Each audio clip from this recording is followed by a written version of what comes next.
காலில் ஒரு முள்ளு தச்சா கண்ணு கலங்குது, கண்ணில் ஒரு தூசு பட்டா கைதான் ஓடுது.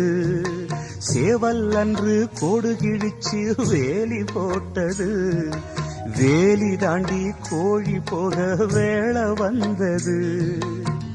அக்கம் பக்கம் யாரும் இல்ல, ஆபத்துக்கு பாவம் இல்ல, பாசத்துக்கு சட்டம் இல்ல, மீறுவது குத்தம் இல்ல. பாசத்துக்கு ரெக்க முளைச்சு பறந்து போகுது தன்னால.